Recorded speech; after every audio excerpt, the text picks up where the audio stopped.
याद रखना, सुशासन तब आता है जब कानून का राज आता है, और कानून के राज के लिए अपराध और अपराधियों के प्रति जीरो टॉलरेंस की नीति अत्यंत महत्वपूर्ण होती है, कारगर साबित होती है। जहां सुरक्षा होगी वहां सुशासन आएगा, जहां सुशासन आएगा वहां समृद्धि आएगी, और जहां समृद्धि आएगी वहां विकास अपने आप दौड़ता हुआ दिखाई देगा, वहां निवेश आएगा, वहां रोजगार का सृजन होगा, नौजवानों के हाथों को काम मिलेगा।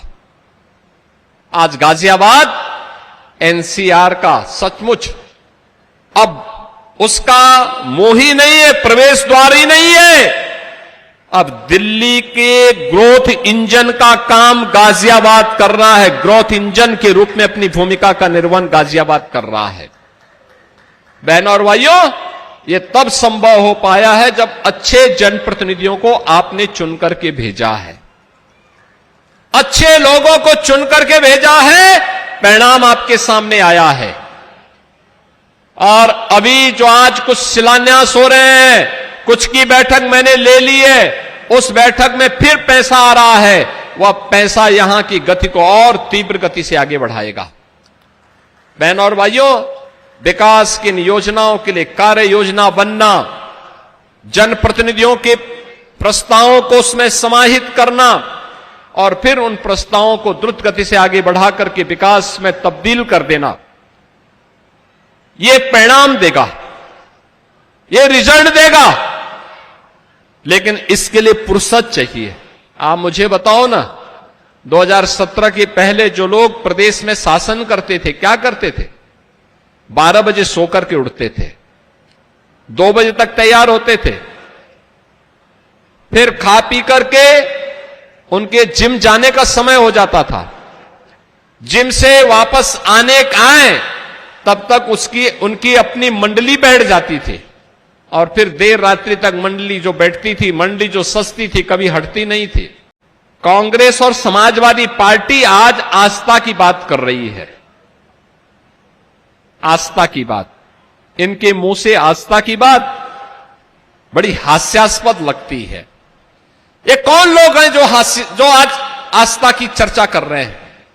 ये वही लोग हैं जिन्होंने कभी कावड़ यात्रा पर रोक लगाई थी।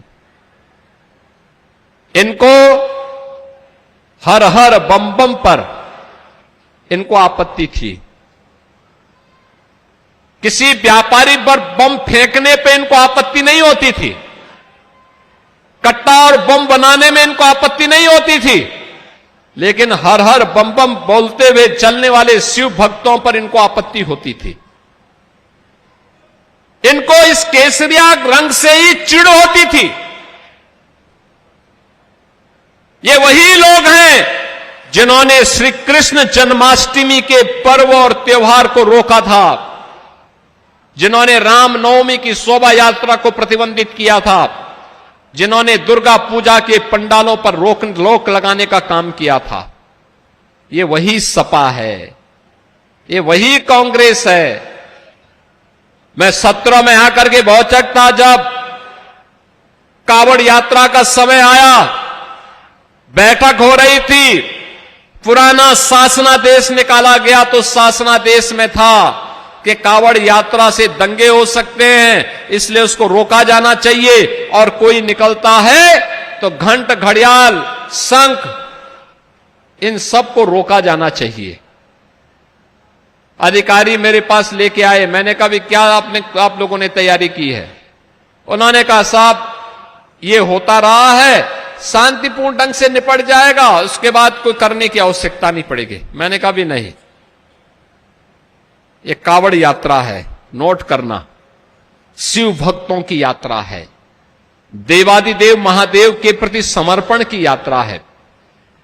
हर तबके का व्यक्ति जाता है, दलित भी, वंचित भी, पिछड़ी जाति का व्यक्ति भी, हर शिव भक्त मस्ती के साथ भगवान शिव के भक्ति में लीन होकर के इस यात्रा में भाग लेता है।